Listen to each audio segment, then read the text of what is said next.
Nunggu Kepres saja, ada Kepres dari Presiden mengenai timnya, dan saya sudah koordinasi dengan Pak Rosan, karena dulu saya yang nanganin, jadi supaya berlanjut, saya sudah beritahu Pak Rosan, dan Pak Rosan juga sudah sepakat untuk segera kita tangani bersama-sama. Ketua Dewan Ekonomi Nasional Luhut Panjaitan menyebut akan ada keputusan Presiden soal pembayaran utang kereta cepat Jakarta-Bandung. Kepres tersebut akan terbit dalam waktu dekat.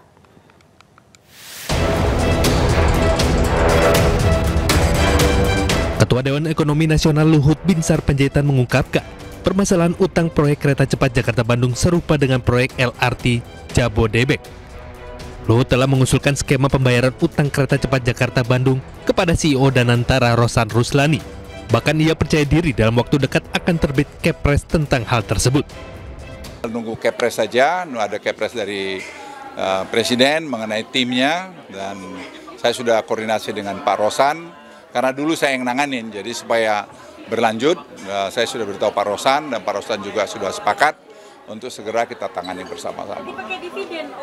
Nanti kita lihatlah, sama dengan LRT mungkin ada gap-nya itu berapa triliun, nanti dari situ kita cicil, sehingga dengan itu nanti bisa jalan. Tapi ingat ya, tidak ada public transportasi itu di dunia ini yang menguntungkan. Selalu banyak subsidi pemerintah, tapi tentu harus subsidi yang betul-betul terukur.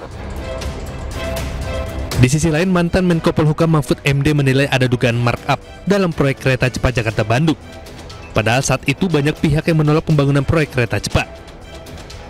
Hal itu bisa menjadi celah untuk mengungkap dugaan pelanggaran hukum terjadi pada proyek ambisius era Jokowi tersebut.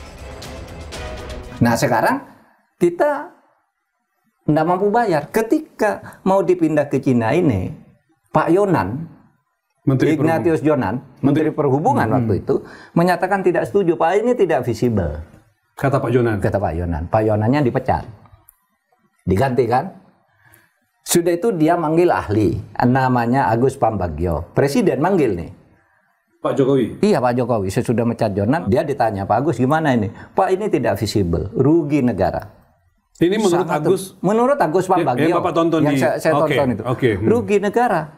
Ini atas ide siapa? Kata Agus. Kok bisa dari Jepang pindah ke situ dan biayanya besar? Atas ide saya, kata Jokowi. Kata Presiden, atas ide saya sendiri, gitu. PT KCIC Kereta Cepat Jakarta-Bandung menyisakan utang dengan jumlah fantastis.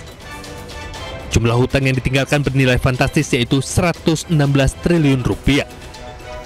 Dari Jakarta, Tim Liputan iNews melaporkan.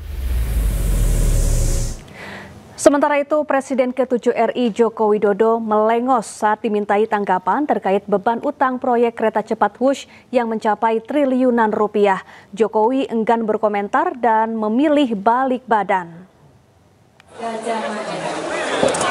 Di hari Jumat lalu saat menghadiri Dies Natalis Fakultas Kehutanan UGM Yogyakarta, Presiden ke-7 RI Joko Widodo ditanya terkait kereta cepat Wush. Alih-alih menjawab pertanyaan wartawan, Jokowi hanya tersenyum dan memilih berbalik badan. Ia enggan berkomentar dan kembali berbaur serta menyalami sejumlah alumnus Fakultas Kehutanan UGM Yogyakarta. Terkait bus yang sekarang tidak APBN gimana Pak? Tanggapannya bus yang sekarang tidak pakai APBN gimana Pak? Bus kereta cepat Pak, gimana Pak tanggapannya Pak? Sekarang kan udah nggak pakai APBN gitu Pak. Harapan Bapak Penas Kehutanan Pak? Pak Jokowi.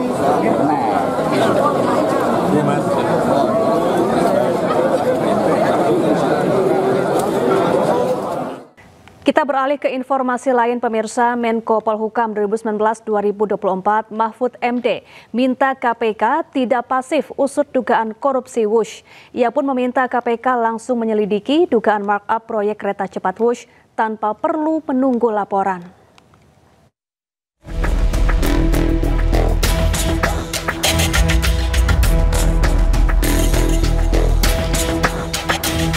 Komisi Pemberantasan Korupsi minta Mahfud MD mantan Menko Polhukam membuat laporan terkait dugaan markup proyek kereta cepat Jakarta-Bandung yang disampaikan Mahfud dalam podcast di akun YouTube-nya. Terkait hal itu, Mahfud MD menilai KPK seharusnya bisa langsung memeriksa dugaan kasus tersebut tanpa adanya laporan. Mahfud juga meminta KPK memanggil ekonom senior Antoni Budiawan, sebab dialah yang sampaikan dugaan markup dalam proyek WUS. Jadi jangan, kalau mau menyelidiki betul KPK, panggil Antoni Budiawan, karena dia yang bilang di situ. Sebelum saya kan bilang ini Antoni Budiawan bilang begitu. Kan gampang kalau itu. Dan sekarang ini mestinya kalau ada hal seperti itu tidak perlu laporan, langsung diselidiki. Itu perlu laporan tidak masuk akal. Mahfud meminta KPK tidak bersifat pasif untuk mengusut kasus dugaan korupsi pada pembangunan WUS di masa pemerintahan Presiden ke-7 RI Joko Widodo. Tim Liputan iNews melaporkan. Pemirsa, Presiden Prabowo Subianto merayakan ulang tahun ke-74 di Kompleks Istana Kepresidenan Jakarta. Melalui akun media sosial Instagram, Presiden Prabowo Subianto membagikan momen perayaan sederhana yang dihadiri orang terdekatnya, putra sematawayang Didit Hadi Prasetyo, dan ada pula Titik Soeharto.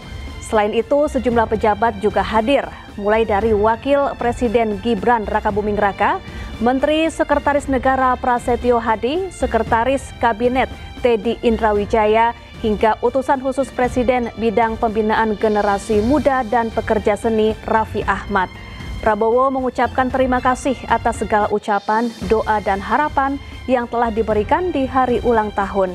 Ia pun mengungkap rasa syukur tersebut menjadi sumber semangat dan kekuatan untuk terus mengabdi kepada bangsa, negara, dan seluruh rakyat Indonesia.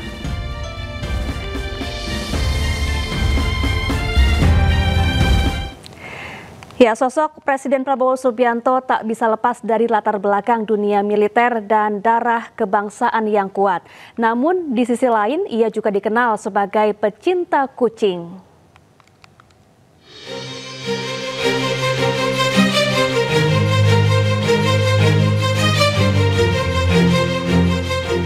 Presiden Prabowo yang lahir pada 17 Oktober 1951 menghabiskan masa kecil di sejumlah negara mengikuti ayahnya Sumitro Joyo Hadikusumo. Setelah Prabowo menyelesaikan studi menengahnya di luar negeri, Prabowo lulus dari Akademi Militer Nasional tahun 1974.